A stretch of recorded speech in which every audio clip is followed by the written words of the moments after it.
Bienvenue sur le podcast Élite. J'espère que vous avez passé une belle semaine. Cette semaine, en quoi concerne l'épisode, on va parler de santé menstruelle. Donc, à quoi ça peut ressembler une santé menstruelle en santé?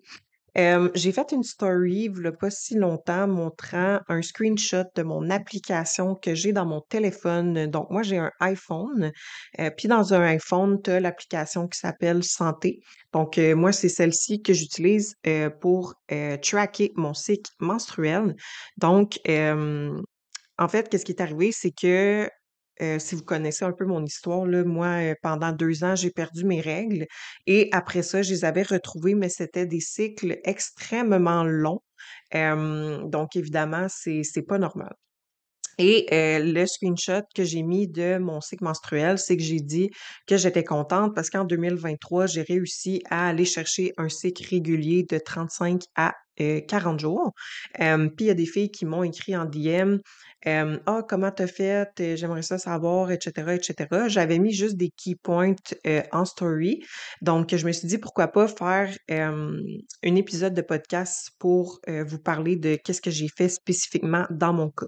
Donc, en fait, ce qu'il faut comprendre, c'est que si tu as un cycle qui est irrégulier, ça peut être dû à plusieurs problématiques. Il faut juste trouver lequel, puis honnêtement, ça peut être quand même assez complexe.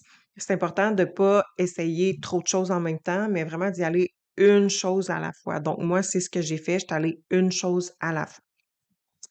Donc, moi, dans le fond, ce que j'ai fait, quand j'ai vu que ça restait des cycles super longs, bon, ben là, je suspectais peut-être un SOPK, fait que j'étais retournée passer des prises de sang en 2023, puis des échographies pour voir les ovaires. Et sur mes ovaires, ben, il y avait pas de kyste. Bonne nouvelle, tout est normal. J'étais comme, bon, OK, tant mieux, mais je voulais savoir sur comment m'enligner. Puis quand j'ai reçu mes prises de sang pas longtemps après, ils m'ont dit tout est correct, il n'y a rien d'anormal. Donc là, moi dans ma tête, encore une fois, j'étais comme non, c'est pas normal, un cycle menstruel en santé, tu es censé avoir tes règles. Par contre, ça ne veut pas dire que si tu as des règles, que tu as des cycles ovulatoires. Tu peux avoir des saignements, mais ne pas ovuler. Puis un cycle menstruel en santé, tu dois ovuler. Tu es censé avoir une ovulation pour dire que ton cycle est normal, qui est en santé. Donc, puis j'avais l'impression aussi justement que j'ovulais pas dans mes cycles qui duraient 60 jours et plus. Donc, mais par contre, sur papier, tout semblait correct au niveau de mes hormones puis des ovaires. Mais en regardant à l'aide d'un naturopathe, mes résultats de prise de sang, on a vu que ma progestérone était très basse, était pas sous la normale, mais était proche d'être sous la normale, était vraiment à son minimum, là. Fait qu'on a juste dans le fond, on s'est juste dit: «Écoute, c'est sûr, c'est la progestérone, le problème, donc faut, la remonter un petit peu, on va travailler là-dessus». Puis qu'est-ce qui affecte, beaucoup la progestérone? Qu'est-ce qui peut faire en sorte qu'elle est plus basse, voire, proche d'être sous la normale? C'est souvent en lien avec le stress. Donc, ce que j'ai fait, c'est que j'ai mis un focus, plus sur ma gestion de stress. Puis, ce qu'il faut garder en tête, c'est que le stress, c'est pas juste mental, hein. C'est pas juste, «Ah, pourtant, je me sens pas anxieuse». Ça va beaucoup plus loin que ça. On a beaucoup de stresseurs. Il y a le travail, il y a nos relations personnelles, il y a, comment on va s'alimenter, il y a la digestion qui impacte, il y a le sommeil, il y a, l'entraînement, l'activité physique, la restriction calorique, donc il y a plus de choses qu'on pense qui affectent, le stress qu'on inflige au corps. Donc là, c'est que moi, je me suis dit: «Bon, là, il faut vraiment tout que j'optimise pour réduire le stress au maximum». Donc qu'est-ce que j'ai fait? C'est que j'ai commencé par réduire mes entraînements et mon cardio. Donc moi, en 2022 puis 2023, je faisais des phases de perte de gras environ 3 à 4 fois par année, donc c'est quand même beaucoup, là. Tu sais, on restreint les calories, on augmente le cardio, souvent, c'est les calories de glucides qu'on diminue, fait que l'énergie est moins là, on dort moins bien, fait que, tu sais, c'est des choses qui sont, entre guillemets, «normales» dans des pertes de gras, mais qu'on refait à répétition dans l'année, ça devient un petit peu néfaste, là, justement, pour le corps. Donc, en 2023, j'ai arrêté de faire des phases de mini-cotes. Puis, ben, dans le fond, j'ai réduit l'entraînement puis le cardio. Fait que en ce moment, je suis à 3 jours semaine de muscu, un 30 minutes. Fait qu'un bon 30 minutes, that's it, de muscu. Puis, je fais pas de gros lift, tu sais, du gros squat, du gros deadlift. Donc, tout ce qui est très demandant neuralement sur le système nerveux, je ne fais plus ces lifts-là. Fait que c'est vraiment des entraînements efficaces, mais pas trop demandants. Et j'ai réduit le cardio aussi, donc je tourne pas mal autour d'environ 3 à 4 fois semaine, je dirais, là, 20 minutes, intensité modérée. Donc, mon BPM pas mal toujours à un 120. Puis, je focus plus sur la marche là-dedans. Donc, j'ai réduit l'activité physique. Ensuite de ça, comme j'ai dit, j'ai arrêté de faire des phases de mini-cut. Donc, là, j'ai fait une plus longue période là, de maintien calorique et même de surplus. Donc, j'avais fait l'année passée là, la méthode de déficit-maintien. Ça l'a fait son temps, mais ensuite de ça, mon déficit ne répondait plus, tout simplement plus. Normalement, quand tu fais la méthode de déficit-maintien en termes de calories, on a un épisode là-dessus si vous voulez reculer plus loin, j'en parlais avec Meredith. C'est que la semaine déficit, normalement, ton poids descend un peu et en maintien, il remonte légèrement. Mais moi, ça répondait tout simplement plus. Donc, je me suis dit, écoute, je vais arrêter de faire ça, là. Ça sert à rien. Mon corps, il a juste besoin d'être en maintien en ce moment. Puis souvent, maintien calorique, ça fait peur, mais encore une fois, j'en parle dans un autre épisode. C'est important d'en avoir, puis vous seriez vraiment impressionné de voir à quel point qu'on peut avoir des résultats en maintien calorique. Fait que bref, je me suis mis en maintien calorique et un petit peu en surplus. Dans le fond, quand je dis surplus, c'est davantage de repas libres, sains, puis des gâteries ici et là. Fait que ces journées-là, c'est sûr que je suis en surplus calorique la plupart du temps. Si je mange bien mes repas dans la journée, ben là, je vais ajouter un repas libre le soir, puis ça va faire en sorte que mes calories vont être plus élevées comparativement à mon maintien calorique quand je le calcule. Fait que j'ai arrêté d'être trop en déficit, donc juste une période de maintien, donc plus de calories. Ensuite de ça, j'ai intégré des moments de yoga. Donc, je vais au yoga chaud, au Idolem à Mascouche. J'y vais environ, je dirais, au moins une fois par mois, des fois 2. Fait qu'environ aux 2 semaines, j'essaye d'y aller. Fait que c'est un bon 1 heure et quart de yoga chaud. Puis dans le cours que j'aime le plus, ça s'appelle le yin et le yang. Donc la première partie, c'est un petit peu plus actif. Et la deuxième partie, c'est vraiment fait pour s'étirer, relaxer, respirer. Fait que ça me fait vraiment du bien. J'ai comme un mélange des deux, de relaxation, puis que je bouge quand même un peu. Fait que j'ai intégré le yoga et effectivement, quand je sors de là, je me sens ultra zen, ultra relax. Fait que j'ai vu les bénéfices de. Ensuite de ça, j'ai intégré des suppléments qui vont venir aider à supporter la gestion du stress. Donc, magnésium, ça, j'en prenais déjà. Donc, magnésium, que des bénéfices, dont justement gérer le stress là, au niveau du système nerveux. J'ai intégré l'ashwagandha. Donc ça aussi, ça va venir aider à réduire le cortisol et avoir une bonne santé sexuelle, hormonale.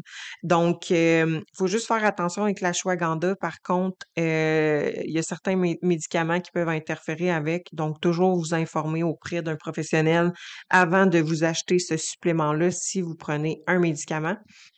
Pour ma part, moi, je pouvais. Donc, ashwagandha, j'ai pris et je prends encore à ce jour 600 milligrammes en fin de journée et avant de dormir. Donc, une capsule de 300 milligrammes en fin de journée, une capsule de 300 milligrammes en soirée. Donc, pour venir aider à réduire le stress et optimiser la santé hormonale. Et donc, dormir mieux, sachant que tu réduis le stress, évidemment, tu dors mieux.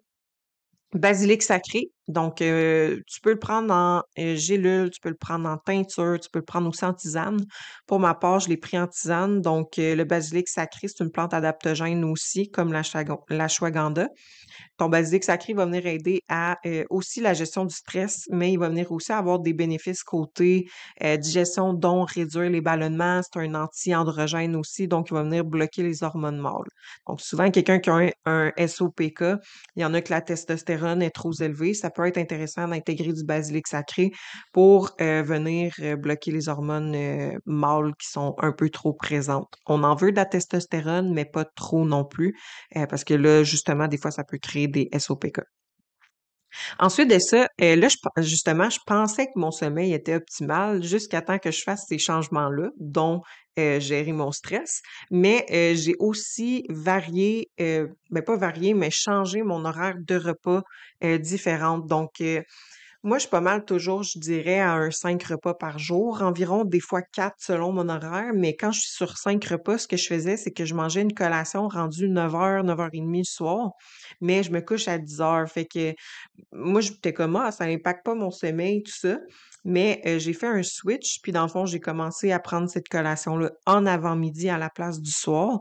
Fait que comme ça, j'ai un espèce de jeûne que je mange pas pendant 12 heures. Fait que supposons que je termine de souper, on va dire à 7h, ben, je vais déjeuner à 7h le lendemain matin. Fait que je suis 12 heures sans manger. Donc, le fait d'étirer mon repas pour qu'il soit moins proche de mon coucher, ça a eu un bel impact sur mon sommeil. Puis ça a eu aussi un bel impact côté digestion, là. Fait que j'ai vu que mon transit était plus régulier aussi en faisant ça, en donnant un petit break là, au système digestif. Ça veut pas dire que c'est mal de manger le soir, c'est vraiment pas ça du tout, là. Et tu sais, il y en a qui disent mange pas le soir avant d'aller dormir, sinon tu vas le stocker. Notre corps, il fonctionne tout aussi fonctionnellement, je veux dire, que dans le jour, là. Donc, ton énergie que tu manges avant d'aller te coucher, tu la dépenses quand même aussi dans la nuit. Ton corps fonctionne, là, il survit quand même, là. Fait que, mais dans certains cas, comme moi, exemple, ça m'impactait mon sommeil puis ma digestion. Donc, j'ai fait ce switch-là. Puis là, j'ai vu que dès le premier mois, honnêtement, là, mettons que j'avais des cycles de 60 jours. Le premier mois que j'ai fait ces changements-là, mon cycle, il a descendu à 35 jours. Je me souvenais pas, ça faisait combien de temps que j'avais pas eu un cycle de 35 jours, là. J'étais vraiment contente. Là, après ça, le mois d'après, c'était 38. Après ça, le mois d'après, ça revenait à 35. Après ça, le mois d'après, c'était 41. Bref, fait que je tournais toujours en moyenne un 35 à 40 jours. Fait que j'ai vu une belle différence, puis surtout, j'ai vu la différence au niveau de l'ovulation. Comment on peut, suivre une ovulation, des trucs vraiment simples, ça va être au niveau des pertes vaginales. Donc, au courant du cycle, nos pertes vaginales changent et au moment de l'ovulation, hem dans cette phase-là, tes pertes vaginales vont être plus blanc d'œuf. Donc, si tu vas avoir un bébé, tu vois que c'est blanc d'œuf, profites-en pendant toutes ces journées-là. C'est les moments où tu es le plus fertile. Ou tu peux tracker aussi ta température. Donc, quand on est en période d'ovulation, notre température est plus élevée. Donc, la première chose que tu dois faire, c'est la prendre avant de sortir du lit. Donc, c'est vraiment la première chose que tu fais le matin. Tu laisses ton thermomètre sur le bord de ta commode, de ta table de nuit. Puis avant de te lever, tu le mets dans ta bouche, tu regardes ta température, tu le suis pendant tout le mois, puis quand tu vois que c'est dans des journées plus élevées, normalement, c'est que tu es en ovulation. Donc, fait que moi, je me suis rendu compte qu'effectivement, j'avais des cycles anovulatoires parce que j'avais pas je vais dire, ces symptômes-là. On dirait que aussi tout ce qui était humeur, tout ça, c'était tout le temps sur une ligne droite, tandis que tout ce qui est humeur, énergie, comment on va se sentir, la libido, tout ça, c'est censé varier dans le cycle, là. Tu sais, quand on ovule, tu es censé te sentir avec plus de libido parce que c'est le moment que tu serais censé te reproduire. Donc, naturellement, on est fait pour avoir plus de libido dans cette période-là pour se reproduire, dans le fond. Donc, moi, j'avais pas de variation vraiment là, à ces niveaux-là. Là, tandis que là, oui, je vois la différence quand je suis en ovulation. J'ai aussi un petit peu de douleur à la poitrine légèrement. Un petit peu je vais dire, d'inconfort au niveau des ovaires que j'avais pas avant, mais c'est tous des bons signes, c'est pas désagréable, là, c'est pas comme des gros SPM, c'est vraiment juste des signes que je suis en train d'ovuler tout simplement. Donc ça, j'ai vu une différence, je vois une différence sur l'énergie aussi au milieu du cycle. Fait que bref, tous ces petits détails-là qui font en sorte que là, j'ai vraiment une santé menstruelle optimale, j'ovule, je me sens bien, j'ai tout fait ce que j'avais à faire pour optimiser le tout. Fait que bref. Donc, là, je vous ai juste parlé d'un cas, comme j'ai dit au début. Si on a un cycle régulier, ça peut être dû à plusieurs problématiques. Il faut juste trouver lequel. Donc, essayez pas plein d'affaires, là. Faites pas du essai-erreur, là. Consultez un professionnel pour vous aider avec ça, qui va être capable de bien vous évaluer, puis de vous donner les bonnes choses à faire, là, plutôt que d'essayer plein de choses qui n'ont pas rapport, là. Mais, somme toute, si vous voulez, mettons que vous avez quand même un cycle qui est régulier, mais que vous avez des SPM ou si vous avez un cycle qui est irrégulier, je peux vous donner quand même, quelques trucs, pour réduire, vos symptômes puis améliorer le cycle. Ça va être de focuser sur l'alimentation. Donc, focuser sur tout ce qui est fibres, aliments non transformés, glucides, à digestion lente, donc tout ce qui est, patates, gruaux, beaucoup de végétaux, les légumes, les fruits, on veut focuser là-dessus le plus possible. On veut focuser sur les antioxydants, on veut focuser sur les bons gras aussi. Donc les lipides, c'est nos amis, c'est important pour une santé, hormonale optimale. Donc, les bons gras et manger de façon régulière et stable. Donc, le meal timing dans une journée, manger le plus possible aux mêmes heures. Donc, si vous appliquez ça dans votre alimentation et dans votre routine de repas, vous allez voir déjà là, une belle amélioration, là. Ça, c'est une autre affaire, là, tout ce qui est antioxydant. Moi, ça a fait une belle différence aussi. Plusieurs aliments puis épices en contiennent. Il y a des thés, tisanes aussi. Mais tu sais, cannelle, cacao, gingembre, tout ce qui est graines de chia, tout ce qui est vitamine C, ça peut être en supplémentation. Fait que bref, il y a, il y a plusieurs choses qu'on peut faire, comme je dis, mais avec cette base-là, vous devriez voir une belle amélioration au niveau du cycle menstruel. Donc voilà, en lien avec ma story, c'était ça pour moi. Et là, vous savez que ça peut être plusieurs problématiques, mais vous en connaissez un maintenant avec mon histoire.